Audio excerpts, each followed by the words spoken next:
Hello and welcome. आज की इस वीडियो में हम बात करने वाले हैं कुछ गोल्डन रूल्स के बारे में, कुछ ऐसे रूल्स जो कि हमें साइलेंट लेटर्स के बारे में बताते हैं। हमें पता चलता है कि कौन से लेटर्स किस कंडीशन में साइलेंट होते हैं। ओके, इंग्लिश लैंग्वेज में ऐसे बहुत से वर्ड्स हैं जिनके स्पेलिंग्स में कुछ लेटर्स यूज तो होते हैं बट हम उन्हें प्रोनाउंसिएशन के टाइम पर प्रोनाउंस नहीं करते। सो इस वीडियो में हम कुछ ऐसे ही रूल्स के बारे में बात करेंगे जो हमें उन साइलेंट लेटर्स के बारे में बताएंगे। ओके, ये हमारा पार्ट 3 है रूल्स का। बिफोर दिस हमने part 1 and part 2 already cover कर लिया है। अगर आपने वीडियो अभी तक नहीं देखी है तो पार्ट 1 एंड पार्ट 2 के लिंक्स आपको डिस्क्रिप्शन बॉक्स में मिल जाएंगे, वहां से आप उन दोनों वीडियोस को इजीली देख सकते हैं। Okay, so let us start with our video now. My name is Shweta and you are watching me on Edu Global Academy. Okay friends, so first of all हम लेटर P के rules के बारे में पढ़ेंगे। Okay, letter सी कौन सी condition में, कौन सी सिचुएशन में लेटर P वर्ड्स के अंदर साइलेंट होता है। Okay, so the very first rule for letter P is when P is followed by N, S और T। जब भी किसी स्पेलिंग में P के बाद N, S और T आता है उस कंडीशन में लेटर P साइलेंट होता है। Okay, let us see the examples of this. Pteridophytes. Pteridophytes क्या होते हैं? जब भी हम बॉटनी पढ़ते हैं तो ये टेरिडोफाइट्स वहां पर आता है। एंड ये जो टेरिडोफाइट है this is a class of plants. ठीक है, class of plants. Okay, so see P T, जब भी पी के बाद टी आएगा इन दैट केस हम पी को प्रोनाउंस, दो पी लिखा जाएगा while writing the spelling but इसका प्रोनाउंसिएशन नहीं किया जाता। Okay, and similarly pneumonia. Pneumonia एक रेस्पिरेटरी डिजीज होती है, लंग्स की डिजीज होती है, राइट? इसमें भी हम पी को साइलेंट रखते हैं, we don't pronounce P. Okay, in the same way psychology. Psychology, ठीक है, पी साइलेंट होता है। Okay, now see except this P के लिए एक और रूल होता है एंड व्हाट इज दैट? जब भी letter P and letter B एक साथ यूज होते हैं, used together in middle या फिर in between। ठीक है, जब भी किसी स्पेलिंग के मिड में या किसी स्पेलिंग के अंदर P और B एक साथ यूज होते हैं in that case also P is silent. For example cupboard. ठीक है, कबर्ड, हम इसको कपबर्ड नहीं प्रोनाउंस करते, we pronounce it as cupboard. Okay, next example raspberry. Raspberry, यहाँ पे ये जो पी है दैट इज साइलेंट, हम इसको रेस्पबेरी नहीं प्रोनाउंस करते, we pronounce it as raspberry. Okay, चलिए let's move towards the next rule and the next rule is for letter T. Letter P, Q, R and S, इसके लिए ऐसा कोई authentic rule नहीं है to be silent. Okay, the very first rule for letter T is when it is paired with letter L। जब भी हम letter T को L के साथ यूज करते हैं in that case T is always silent। Let's see the examples। जैसे whistle। whistle, T और L एक साथ यूज होते हुए हैं, so in this case T is silent, whistle। ठीक है, वैसे ही hustle, HUSTLE, TL एक साथ यूज हुए हैं, इन this case T is silent. Hustle, hustle means धक्का मुक्की करना। ओके, नेसल। ओके, नेसल मीन्स बसेरा करना। नेक्स्ट एग्जाम्पल बसल। बसल, बस्टल नहीं प्रोनाउंस करेंगे, bustle, T is silent. Okay, now see bustle means हलचल मचाना।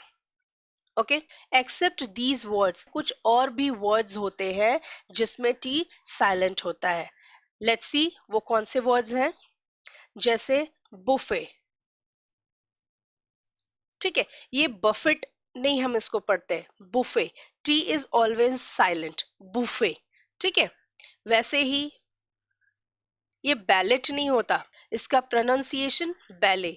ओके, नाउ सी, ये जो वर्ड्स हैं ऐसे जिनमें टी लास्ट में आता है at the end of the word, उस केस में टी ऑलवेज साइलेंट होता है। ठीक है, एंड ऐसे वर्ड्स जिनके एंड में टी आता है वो वर्ड्स फ्रेंच ओरिजिन के होते हैं, फ्रेंच ओरिजिन के।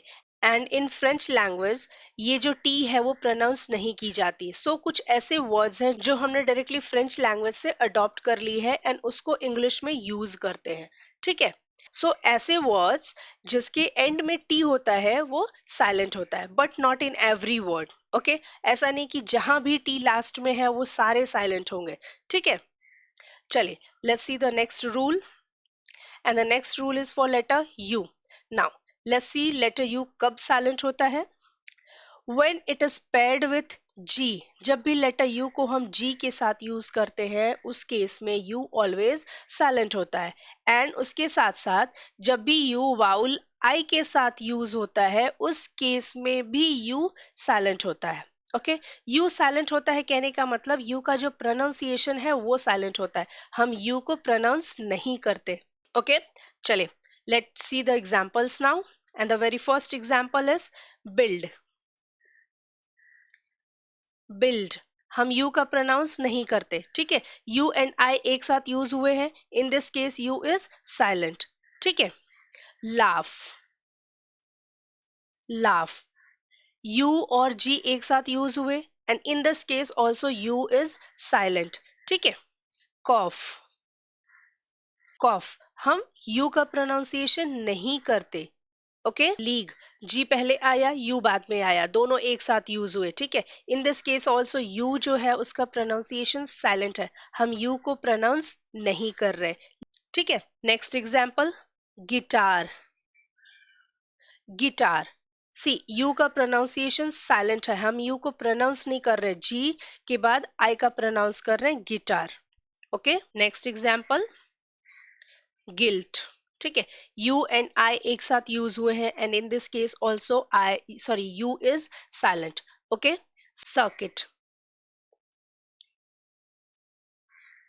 सी इसमें भी यू एंड आई एक साथ यूज हुए हैं एंड यू इज साइलेंट। सो जब भी हम यू को लेटर जी के साथ यूज करेंगे इन that case also you is silent, और जब हम यू को वाउल आई के साथ यूज करेंगे इन that case also you is silent. Okay, चलिए let's move towards the next rule, and the next rule is for letter W. Okay, let's see the rule.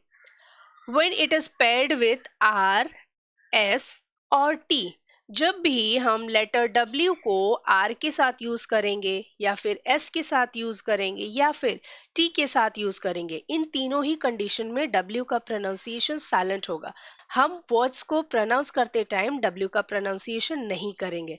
Let's see the example, two, TWO, but W silent है।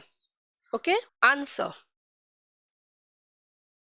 W is used with S and it is silent।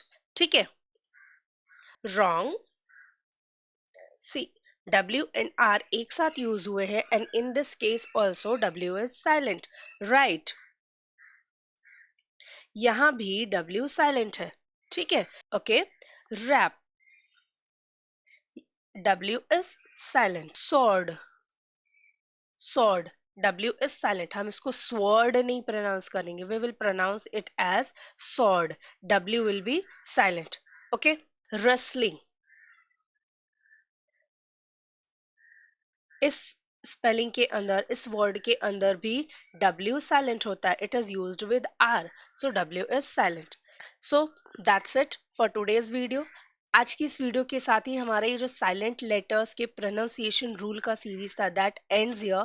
हम इसकी question practice करते रहेंगे। I keep posting the questions in the community tab, इससे related questions मैं community tab में डालते रहूंगी, just try to answer those questions. Okay, hope आपको समझ में आया होगा। वीडियो अगर अच्छी लगी हो देन प्लीज वीडियो को लाइक करिए, चैनल को सब्सक्राइब भी करिए एंड उसके साथ साथ अपने फ्रेंड्स के साथ भी शेयर करते रहिए सो दैट आपके फ्रेंड्स की भी इंग्लिश लैंग्वेज को सीखने में हेल्प हो सके।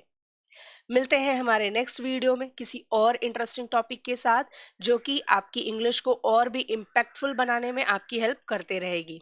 तब तक के लिए goodbye, take care, keep growing and happy learning. Thank you for watching.